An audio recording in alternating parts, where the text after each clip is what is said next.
स्तोत्र संहिता 112 आज हम वचन पढ़ेंगे भजन संहिता 112 आणि त्याचं पहिलं वचन और उसका वचन 1। आणि त्याचं वचन मी या ठिकाणी वाचन करतो आणि ते वचन असं आहे, परमेश्वराचे स्तवन करा, जो मनुष्य परमेश्वराचं भय धरतो आणि ज्याचा हर्ष त्याच्या आज्ञामध्ये आहे तो धन्य। Praise Lord. हां, 112 पहिलं वचन पहिलं एकच हम पढ़ते हैं भजन संहिता 112 और उसका पहला वचन। प्रभु की स्तुति करो, धन्य है वह मनुष्य जो प्रभु का भय मानता है, जो उसकी आज्ञाओं से बहुत प्रसन्न होता है। आज या वचनामध्ये आम्ही पाहतो की त्या स्तोत्रसंहिता 112 याची हेडलाईन जी आहे ती अशी आहे की परमेश्वराचं जे लोक भय धरतात त्यांची भरभराट होते। इस वचन में इस ये जो भजन संहिता है ये 112 नंबर का, इसकी हेडलाइन है कि जो परमेश्वर का भय मानते हैं वो आशीषित है। Praise Lord, hallelujah. आणि आमचा देव हा आम्हाला आशीर्वाद देण्यासाठी तयार आहे और हमारा परमेश्वर हमें आशीष देने के लिए तैयार है। Praise Lord, praise Lord. आणि म्हणून त्या वचनामध्ये स्तोत्र करताना आशीर्वाद मिळवण्यासाठी किंवा मिळण्यासाठी 3 गोष्टी सांगितल्या आहेत। और इस वचन में जो दाऊद है उसने यहाँ पर आशीष मिलने के लिए 3 बातों का यहाँ पर उल्लेख किया है। आणि पुन्हा ते वचन आपण वाचूया और फिर से हम वो वचन पढ़ेंगे। पास्टर जी पढ़ रहे मराठी में, बाद में मैं हिंदी में पढ़ता हूँ। परमेश्वराचे स्तवन करा की जो मनुष्य परमेश्वराचे भय धरतो आणि ज्याचा हर्ष त्याच्या आज्ञामध्ये आहे तो धन्य। प्रभु की स्तुति करो, धन्य है वह मनुष्य जो प्रभु का भय मानता है, जो उसकी आज्ञाओं से बहुत प्रसन्न होता है। बस, प्रेज लॉर्ड। आणि या वचनामध्ये आम्ही पाहतो की 3 गोष्टी परमेश्वराने आमच्यासाठी दिल्या आहेत की त्या गोष्टी केल्यानं परमेश्वर आमच्या जीवनामध्ये भरभराट आणेल, आशीर्वाद आणेल, नाही का? कारण आमच्या देवाला आशीर्वाद द्यायला फार आवडतं। और इस वचन में हम देखते हैं कि 3 बातें हैं, जो बातें हमने करने से परमेश्वर हमें आशीष देगा और परमेश्वर को हमें आशीष देने के लिए बड़ा अच्छा लगता है। आणि मग हे आशीर्वाद देवाला द्यायला आवडतं, परंतु आम्ही घेण्यासाठी ते पात्र ठरत नाही। और परमेश्वर को तो अच्छा लगता है हमें आशीष देना, लेकिन शायद हम वो आशीष लेने के लिए एलिजिबल नहीं है या हम पात्र नहीं है। तर पहिली गोष्ट आज सूत्रामध्ये म्हटलं की परमेश्वराचं पहिला स्तवन केलं पाहिजे। तो सबसे पहली बात है कि परमेश्वर की स्तुति हम करने चाहिए। दुसरी गोष्ट आहे की त्याचं भय धरणं, और दूसरी बात यह है कि उसका भय मानना, आणि तिसरी गोष्ट आहे त्याच्या आज्ञांमध्ये आनंद मानणं, और तीसरी बात है कि उसकी आज्ञाओं में आनंद करना। या 3 गोष्टी एक विश्वासणाऱ्या या नात्यानं आमच्या जीवनामध्ये असणं गरजेचं आहे। और ये जो 3 बातें हैं ये एक विश्वासी होने के नाते हमारे जीवन में होना बहुत ज़रूरी है। आमच्या जीवनात स्तुती आराधना असली पाहिजे। हमारे जीवन में स्तुति आराधना होनी चाहिए। असं काही नाही की संगीत असलं तरच स्तुती आराधना होते, और ऐसा कुछ नहीं कि संगीत है, म्यूजिक है, उसके साथ ही आराधना होती है। तुम्ही वैयक्तिक स्तुती आराधना करू शकता, आप अपने व्यक्तिगत अपने घर में भी आराधना कर सकते हैं। जसा आवाज असेल तशी प्रभूची आराधना करू शकता। और जैसी आपकी आवाज़ है वैसे आप परमेश्वर की आराधना कर सकते हैं। Praise Lord, hallelujah. दुसरी गोष्ट आहे देवाचं भय धरणं, और दूसरी बात है परमेश्वर का भय मानना। Praise Lord, hallelujah. परमेश्वराचं भय धरणं म्हणजे काय आहे? हे आदरयुक्त भय आहे। और ये परमेश्वर का भय मानना, इसका मतलब क्या है? ये एक आदरयुक्त भय है, इसमें आदर है। आणि घाबरला असं पाहिजे की परमेश्वरला आता राग येईल। और हमने डरना ऐसा चाहिए कि अगर हम गलत काम करते तो परमेश्वर गुस्सा करेगा। असा एक व्यक्ती आहे की तो पवित्र शास्त्रामध्ये तो सगळ्यात सुरुवातीला घाबरला परमेश्वराला। और ऐसा एक व्यक्ति है पवित्र शास्त्र में, बाइबल में, जो सबसे पहले परमेश्वर का भय उसने माना। आदम आणि हवा। और वो है आदम और हव्वा। कधी ते घाबरले माहिती का? और वे कब डरे मालूम है? जेव्हा त्या एदेन बागेमध्ये देवाने त्यांना सर्व बाग त्यांना खुली केली, सर्व फळ झाडं त्यांना खुली केली। जब वो उस ईडन गार्डन में, आदन की वाटिका में, जब परमेश्वर ने उनके लिए सब पूरा गार्डन उनके लिए खुला कर दिया। परमेश्वराने त्यांना सांगितलं की सर्व झाडांचं फळ खा, फक्त एका झाडाचं फळ खाऊ नका।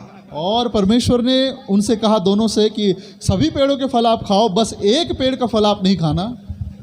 आणि मग परमेश्वराने त्यांना सांगितलं त्या झाडाचं फळ खाऊ नका, आणि त्यांनी जे सांगितलं नाही त्यांनी ते केलं.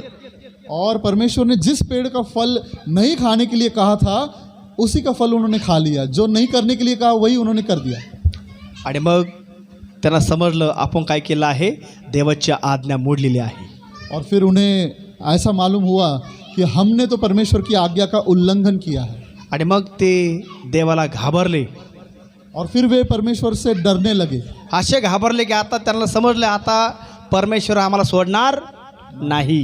और वे ऐसे डर गए कि अब उन्हें पता चल गया कि अब इस गलती के लिए परमेश्वर हमें छोड़ने वाला नहीं है. आणि परमेश्वराला समजलं, परमेश्वराला म्हटलं आदाम आणि हवा तुम्ही कुठे आहात. और परमेश्वर को पता चला जब वे परमेश्वर से छिप रहे थे तो परमेश्वर ने उनसे पूछा कि आदम और हव्वा आप कहाँ हैं.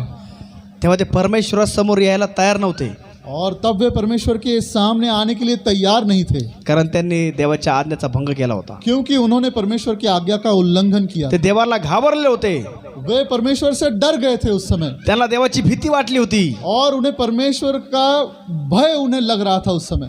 पहिलं भय आदम आणि हवा जीवनामध्ये आलं और सबसे पहला भय दुनिया में आदम और हवा के जीवन में उस जेव्हा समय त्यांनी देवाची आज्ञा मोडली, तेव्हा त्यांच्या जीवनात ते भय आलं. जब उन्होंने परमेश्वर की आज्ञा का उल्लंघन किया तब वो भय उनके जीवन में आया. ते भय आमच्या जीवनात पाहिजे की जेव्हा आम्ही देवाची आज्ञा मोडतो, आम्ही देवाची आज्ञा मोडली नाही पाहिजे, तर आम्ही देवाच्या आज्ञेप्रमाणे चाललं पाहिजे, ही भीती आमच्यामध्ये असली पाहिजे, परमेश्वराचं भय. और बस वही भय हमारे अंदर चाहिए कि हमने परमेश्वर की आज्ञा का उल्लंघन नहीं करना चाहिए. यही भय हमारे अंदर चाहिए. Praise the Lord. तिसरं म्हटलं की त्याच्या आज्ञांमध्ये आनंद माना. और बाद में तीसरी बात ये कही है इस वचन में कि उसकी आज्ञाओं में आनंद मनाइए, आनंद कीजिए. या तीन गोष्टी आमच्या जीवनामध्ये फार गरजेच्या आहेत. और ये तीन बातें हमारे जीवन में बहुत और बहुत ज़रूरी है. परमेश्वराने अब्रामाला निवडलं, परमेश्वर ने अब्राहम को चुना, ठीक आहे, आणि सांगितलं मी सांगन त्या देशात तुला निघून जायचंय. और उससे कहा कि मैं जिस देश में तुझे कहूँगा उस देश में तुझे जाना है. Praise the Lord. हालेलुया. आणि मग अब्राहम परमेश्वराने सांगितल्या ठिकाणी तो त्या रस्त्याने तो निघाला. और फिर अब्राहम परमेश्वर जिस रास्ते से बताएगा उस रास्ते से अब्राहम जो है चल पड़ा. आणि त्याच्याबरोबर त्याचा पुतण्या लोटही देखील त्याच्याबरोबर गेला असं म्हटलंय. और उसके साथ उसका जो नेफ्यू था यानी उसके भाई का लड़का था लूत, वो भी उसकी पत्नी और बच्चे समेत उसके साथ चला गया. का गेला? कारण त्याचा स्वार्थी हेतू होता.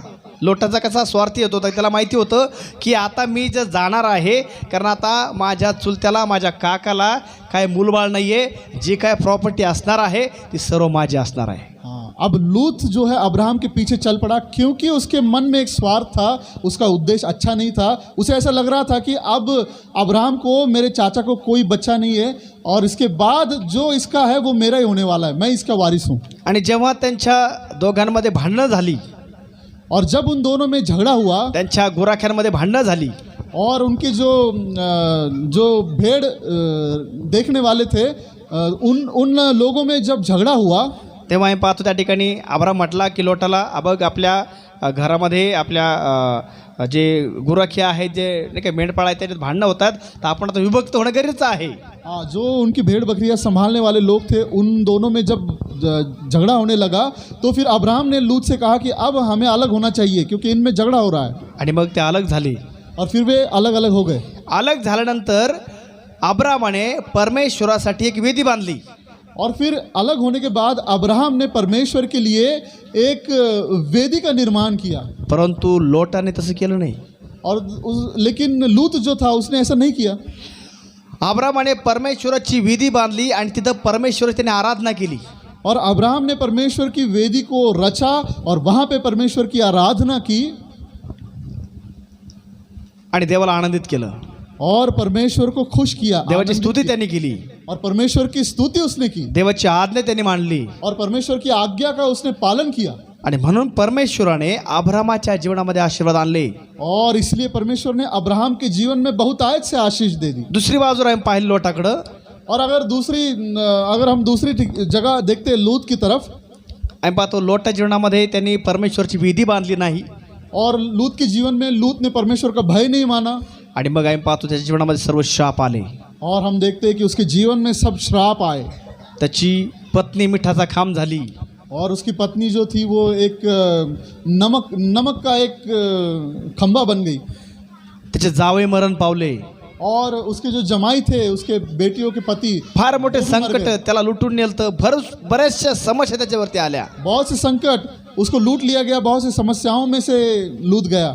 कारण एकच होय, उसका कारण एक ही है, त्यांनी परमेश्वराची विधी बांधली नाही, क्योंकि उसने परमेश्वर की वेदी को नहीं बांधा, परमेश्वराची आराधना केली नाही, परमेश्वर की आराधना नहीं की, परमेश्वराची आज्ञा नाही पाळली, परमेश्वर की आज्ञा का पालन नहीं किया, म्हणून त्याच्या जीवनामध्ये शाप आलेले आहेत. और इसीलिए उसके जीवन में श्राप आए। म्हणून आमच्या जीवनामध्ये इसलिए हमारे जीवन में परमेश्वराचं स्तुतिस्तवन महत्वाचं आहे, परमेश्वर की स्तुति करना बहुत महत्वपूर्ण त्याचं है, भय धरणं महत्वाचं आहे, उसका भय मानना बड़ा महत्वपूर्ण है, त्याची आज्ञा पाळणं महत्वाचं आहे. और उसके आज्ञा का पालन करना बहुत आणि महत्वपूर्ण मग है। परमेश्वर म्हणतो मी तुला आशीर्वाद देईन. और फिर परमेश्वर कहता है कि मैं तुझे आशीष दूंगा।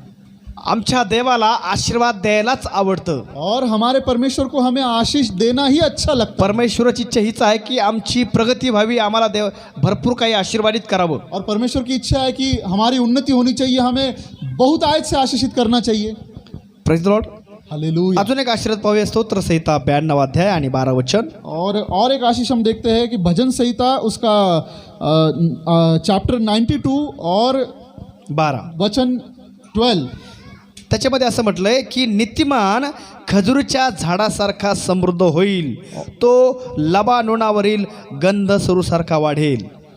और उसमें ऐसा लिखा है कि धार्मिक व्यक्ति खजूर वृक्ष के समान फलते फूलते हैं, वे लबानोन प्रदेश के देवदार जैसे बढ़ते हैं। Praise Lord. यामध्ये आम्ही पाहतो की ज्याच्या जीवनामध्ये या 3 गोष्टी आहेत, परमेश्वर म्हणतो की मी त्याच्या जीवनामध्ये आशीर्वाद आणल, भौतिक आशीर्वाद आणल, आध्यात्मिक आशीर्वाद आणल. आणि म्हणून आम्ही पाहतो त्याच्यामधला एक आशीर्वाद आहे, नीतिमान हा खजूरच्या झाडासारखा समृद्ध होईल. म्हणजे दीर्घायुष्य देखील परमेश्वराच्या वचनामध्ये, त्याच्या सानिध्यामध्ये आशीर्वाद आम्हाला मिळतो. इसीलिए परमेश्वर कहता है कि ये 3 बातें जो मानेगा उसको मैं आशीषित करूंगा। और यहाँ पे लिखा है कि खजूर के पेड़ के समान, यानी कि वो उसके पेड़ के समान फलेगा, फूलेगा और दीर्घ आयु होगा। Praise Lord. Praise the Lord. आजच्या वचनामधून मला तुम्हाला एकच सांगायचं आहे, आज के इस वचन से मुझे आपसे एक ही बात कहनी है ख्रिस्तामध्ये स्तुतिस्तवन करणारे लोक बना. कि प्रभु यीशु में उसकी स्तुति करने वाले लोग बनिए। आमच्या घरात रोज स्तुती व्हायला पाहिजे, हमारे घर में हर रोज परमेश्वर की स्तुति होनी रोज ही प्रभूची चाहिए। आराधना व्हायला पाहिजे. हर रोज प्रभु की आराधना होनी ही चाहिए। ज्याच्या घरामध्ये आराधना आहे ना, जिसके घर में आराधना है ना, त्याच्या घरात शांती बघा. उसके घर में यीशु की शांति है। जो देखिए आप। प्रभूची आराधना करतो जो प्रभु यीशु की आराधना करते हैं त्याच्या घरामध्ये आनंद आहे. उसके घर में आनंद है। म्हणून ते गीतकार म्हणतो, आनंदी आनंद आहे मेरे यीशु के चरणों में. इसीलिए वो गीतकार, हम गाते भी है वो गाना कि आनंद ही आनंद है मेरे यीशु के चरणों में। आणि हा आनंद कधी मिळेल? जेव्हा आम्ही परमेश्वराची खऱ्या मनाने आत्मेने परमेश्वराची आराधना आम्ही करू, तेव्हा तो आनंद आम्हाला मिळेल. और ये आनंद हम कब मिलेगा? जब हम परमेश्वर की आत्मा से और सच्चाई से हर रोज आराधना करेंगे। देवाचं भय धरलं पाहिजे परमेश्वर का भय मानना चाहिए आणि त्याच्या आज्ञामध्ये आनंद मानणं. और उसके आज्ञाओं में आनंद मानना। Praise Lord. हालेलुया। आणि आजच्या वचनामधून आज आमचे देव हेच बोलत आहे की आम्ही चांगले धार्मिक लोक बनावेत. और आज के वचन से परमेश्वर हमसे यही कहना चाहता है कि हम लोग अच्छे नीतिमान व्यक्ति बने। परमेश्वर आशीर्वाद देणारा देव आहे. परमेश्वर जो है वो आशीष देने वाला है। अब्राहमाला देवाने आशीर्वाद दिले. अब्राहम को परमेश्वर ने आशीष दी। आम्ही असं म्हणतो की अब्रामाचा देव, इसाकाचा, याकोबाचा देव. और हम ऐसा कहते हैं कि अब्राहम का, इसहाक का और याकूब का परमेश्वर। का म्हणतो असं आम्ही? हम ऐसा क्यों कहते हैं? कारण परमेश्वराने या 3 व्यक्तींना खूप मोठे आशीर्वाद दिले होते. क्योंकि परमेश्वर ने इन तीनों को बहुत आयत से आशीष किया था। आणि म्हणून आम्ही म्हणतो की त्या तिघांसारखे आशीर्वाद देवाने आम्हाला द्यावेत.